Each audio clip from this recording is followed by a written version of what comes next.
সর্বৈব মিথ্যা অভিযোগ। মানে আক্রোশবশত তৃণমূলের দুই গোষ্ঠীর সংঘর্ষে উত্তপ্ত হয়ে উঠল পশ্চিম মেদিনীপুর জেলার মোহনপুর ব্লকের বাগদা এলাকা। সোমবার রাতে তৃণমূলের দুই গোষ্ঠীর সংঘর্ষে জখম হয়েছেন শেখ শফিকুল আলম নামে দলেরই এক কর্মী। তাকে ভর্তি করা হয়েছে হাসপাতালে। স্থানীয় তৃণমূল নেতৃত্বদের একাংশের দাবি, সোমবার রাতে মোহনপুর ব্লকের অন্তর্গত বাগদা হাসপাতাল মোড়ে শেখ শফিকুল আলম নামে ওই তৃণমূল কর্মী চা দোকানে কথা বলছিলেন। অভিযোগ, তখনই মোহনপুর এলাকা তৃণমূলের প্রাক্তন ব্লক সভাপতি মানিক মাইতির অনুগামীরা আচমকাই শফিকুলের ওপর চড়াও হয় এবং বেধড়ক মারধর করে। এমনটাই অভিযোগ শেখ শফিকুল আলম ও তার স্ত্রীর। রক্তাক্ত অবস্থায় মাটিতে লুটিয়ে পড়েন শফিকুল। নাক দিয়ে ঝরঝর করে পড়তে থাকে রক্ত। তড়িঘড়ি স্থানীয়রা তাকে উদ্ধার করে মোহনপুর হাসপাতালে ভর্তি করে।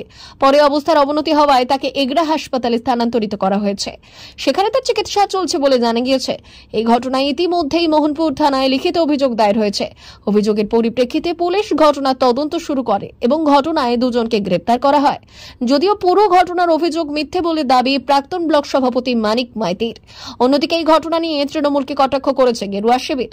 এই বিষয়ে পশ্চিম মেদিনীপুর জেলা বিজেপির মুখপাত্র অরূপ দাস বললেন, এটা ওখানকার যিনি বিধায়ক রয়েছেন এবং তার বিরোধী গোষ্ঠী এলাকা দখল নিয়ে নিজেদের মধ্যে কোন্দল।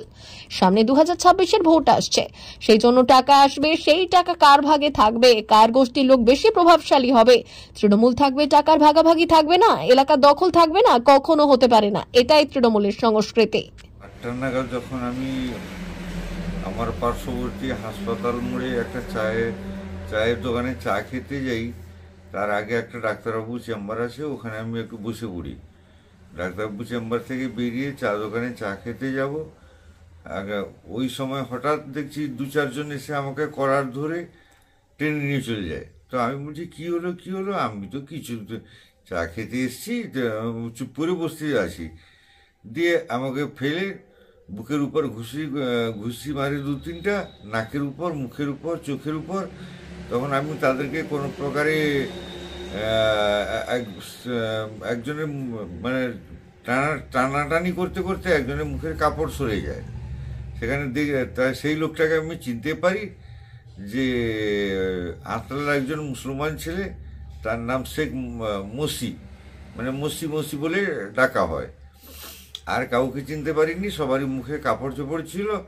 তখন আমি ঘরের ভিতরে যখন ছিটকে একটা দোকানে গিয়ে ঢুকে যাই, তখন এরা 3টা মোটা লাঠি নিয়ে আমাকে ওই দোকানের মধ্যেই আক্রমণ করে।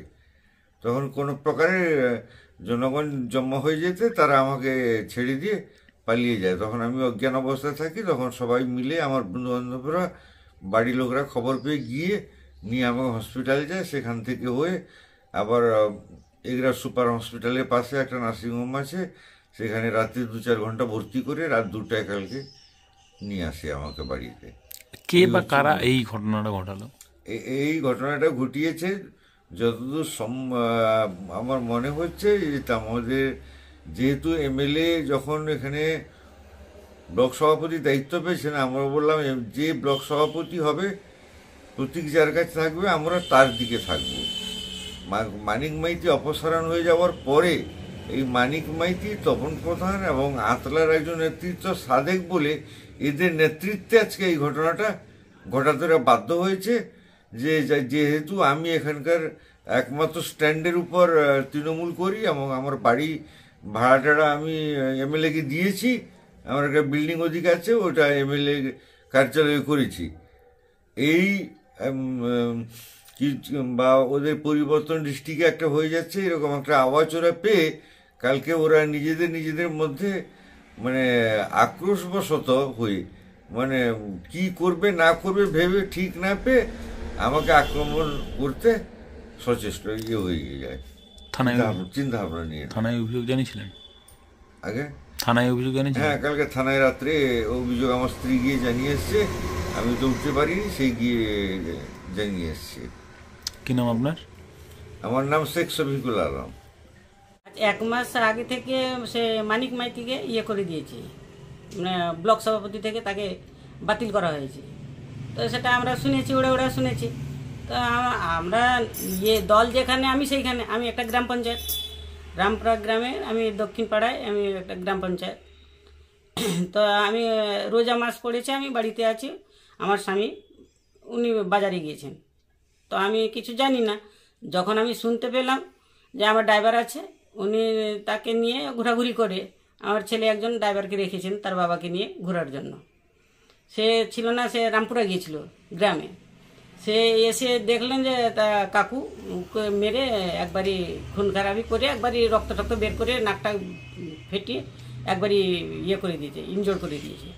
তারা তুলে নিয়ে গিয়েছে হসপিটাল, দিয়ে বলছে না এখন কাকিমাকে বলা যাবে না, কাকিমা বার রেখেছেন, কাকিমা অসুস্থ হয়ে যাবে, এখন কাকিমাকে বলা যাবে না। তবু সে আমার ড্রাইভারটা বললো না কাকিমাকে জানাতে হবে। যে সে যেরকম জানালো আমি সেরকম ছুটে গেলাম, একজন মোটরসাইকেলের বসে ছুটে গেলাম। যে সেখানে গিয়ে আমি দেখলাম যে ওনাকে মানে নাকে রক্ত বেরাচ্ছে, নাক দিয়ে রক্ত বেরাচ্ছে, আঙুল টাগুল সব ফুলে গিয়েছে, বড় জোরসোর মারপিট করেছে।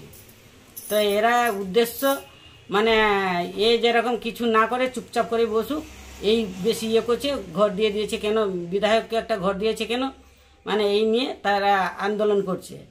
এখন শুনছি কথায় যে সে আতলার লোক দু পার্টি, একই পার্টি দু ভাগ হয়ে গেছে। সে একবার 8 বছর মানে আগে 5 বছর আগে যে পার্টি বাইরে ছিল, এক পার্টি গ্রামে ছিল, এখন সে পার্টি বাইরে আছে, এ পার্টি বাইরে গ্রামে আছে।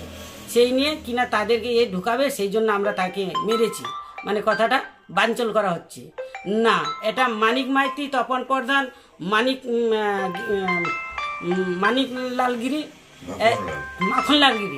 মাখনলালগিরি, এরা সব ষড়যন্ত্র করে ওনাকে মানে হস্তক্ষেপ করা ইয়ে করেছে। যেরকম এতে স্টিমের উপরে ছিলেন বলে বেঁচে গেছেন, না তো গ্রামের দিকে থাকলে কি অন্ধকারে থাকলে একবারে মেরে ফেলে দিত।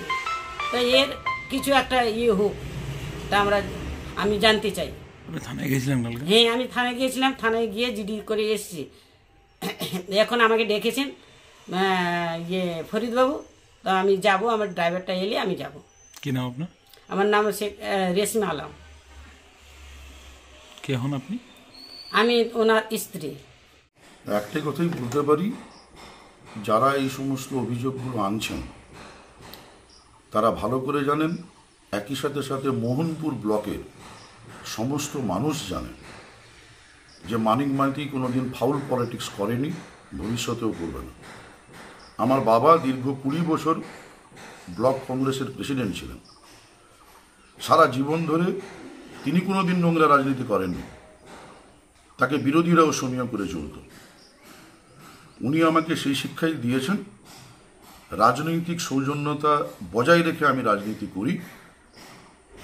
বিরোধী বলুন আর নিজের দলের লোকজনদের বলুন, আমি কাউকে কোনোদিন অসৌজন্যতামূলক কোনো রকম আচরণ আমি করিনি, ভবিষ্যতেও করব না। এগুলো সর্বৈব মিথ্যা অভিযোগ। ওরা বলছে যে আপনারা নাকি বিধায়ককে কার্যালয় করে দেওয়া বা আপনাকে অপসারণ করে ব্লক সভাপতি পদ থেকে, ক্ষোভ থেকে করছেন। না, দল দেখুন ডাইনামিক হয়েছে, অনেক গতিশীল হয়েছে। দল কাকে কখন ব্লক সভাপতির পদ দেবে, কাকে ব্লক সভাপতির পদে চেয়ারে বসাবে, সেটা দলীয় সিদ্ধান্ত। হ্যাঁ, আমাকে দল থেকে অব্যাহতি দেওয়া হয়েছে ব্লক সভাপতির পদ থেকে। এবারে নতুন যিনি ব্লক সভাপতি হয়েছেন তিনি তার কাজ করবেন, ওনার নেতৃত্বে আমরা কাজ করব, এতে গোষ্ঠীদ্বন্দ্বের তো কোনো ব্যাপার নেই। আর দেখুন, আমরা 2011 সালে ক্ষমতায় এসেছি, দলটা আমি 1998 সাল থেকে করি। আমরা তো এতদিন পদেই ছিলাম না, পদে থাকার কোনো মানসিকতাও আমাদের ছিল না। দল আমাকে 2020 থেকে দায়িত্ব দিয়েছিল, আমি আমার যথাসাধ্য চেষ্টা করেছি লোকসভা নির্বাচনে ভরাডুবির পর থেকে মোহনপুর ব্লককে একটা ভালো জায়গায় দাঁড় করানোর জন্য। আমার সেই চেষ্টাটা ছিল। এবারে দল আমাদের সম্মানীয় বিধায়ককে ব্লক সভাপতি ঘোষণা করেছে, নিশ্চিতভাবে তিনি আমার যা সাহায্য চাইবেন আমি সেটাই করব। ওনার নেতৃত্বে নিশ্চিতভাবেই দল চলবে। আর বর্তমান যিনি বিধায়ক, তিনি 4বার ভোটে দাঁড়িয়েছেন, 4বারই নির্বাচনে, বিধানসভা নির্বাচনে আমি ওনার সামনের সারিতে থেকে নির্বাচন পরিচালনা করেছি। কি নাম আপনার? মানিক মাইতি। মেদিনীপুর জেলার ফার্নিচার জগতের স্বনামধন্য প্রতিষ্ঠান দাস ফার্নিচার এখন আপনার শহর বেলদাতে। বিয়ে বাড়ি কিংবা বাড়ির সৌন্দর্য ফেরাতে আজই আসুন আমাদের মেগা শোরুমে। স্বপ্নের স্বাদ পূরণ করবে মেসার্স দাস ফার্নিচার, বেলদা কেশরী মোড়, হসপিটাল যাওয়ার রাস্তায়, বিএসএল অফিসের পাশে, পশ্চিম মেদিনীপুর। এখানে পাবেন নিজস্ব কারখানায় তৈরি সমস্ত প্রকার কাঠের ও স্টিলের ফার্নিচার। এখানে পাবেন মডিউলার বক্স খাট, মডিউলার বেডরুম সেট, দোলনা, garden furniture, wall unit, modular dining set, office furniture, digital print আলমারি, modular sofa, sofa cum bed, modular centre table, fibre furniture, wooden furniture সহ যাবতীয় ফার্নিচার আসবাবপত্র পাওয়ার একেবারে বিশ্বস্ত প্রতিষ্ঠান দাস ফার্নিচার। দাস ফার্নিচার এখন আপনার শহর বেলদাতে। আমাদের ডিলারশিপ ভারত সাইফ, Quanto furniture, Hasmukh furniture, Smart furniture, Supreme furniture, Kurlon mattress, Century mattress, Classic mattress ইত্যাদি। বিশেষ দ্রষ্টব্য, প্রোডাক্টের গুণগত মান ও দাম যাচাই করে মাল কিনুন। মেসার্স দাস ফার্নিচার, বেলদা কেশরী মোড়, রেলগেটের কাছে। বাড়ির সৌন্দর্য ফেরাতে আজই চলে আসুন দাস ফার্নিচারে। নিয়ে যান সুলভ মূল্যে যাবতীয় সামগ্রী। যোগাযোগ করুন 03229299933 অথবা 9933333062 অথবা 7001139426। আমাদের ঠিকানা বেলদা কেশরী মোড়, হসপিটাল যাওয়ার রাস্তায়, বিএসএল অফিসের পাশে, পশ্চিম মেদিনীপুর। জিও বিপি নিয়ে এলো দারুণ সুখবর। কম দামে ডিজেল ও পেট্রোল ভরুন আর সাধারণ ডিজেল ও পেট্রোলের থেকে অতিরিক্ত মাইলেজ পান। জিও বিপি নিয়ে এলো দুর্দান্ত সুযোগ। জিও বিপি থেকে আপনার গাড়িতে ডিজেল ও পেট্রোল ভরুন আর পেয়ে যান 4.3% অতিরিক্ত মাইলেজ। শুধু তাই নয়, অন্যান্য তেলের থেকে জিও বিপি তেল নিলে পাচ্ছেন আকর্ষণীয় উপহার। ডাবল লাভ পেতে চলে আসুন আমাদের জিও বিপিতে। আপনার শহরেও পাবেন এই সুবিধে। আমাদের ঠিকানা Belda fuel service station, dealer Reliance BP mobility limited, Jadabchak, Belda, পশ্চিম মেদিনীপুর। গাড়িতে ডিজেল ও পেট্রোল ভরুন, সঙ্গে সঙ্গে পেয়ে যান ডবল অফার। অফার পেতে চলে আসুন আমাদের ফুয়েল স্টেশনে। প্রোপাইটার যুগল কিশোর দাস। যোগাযোগ নম্বর 7585809968।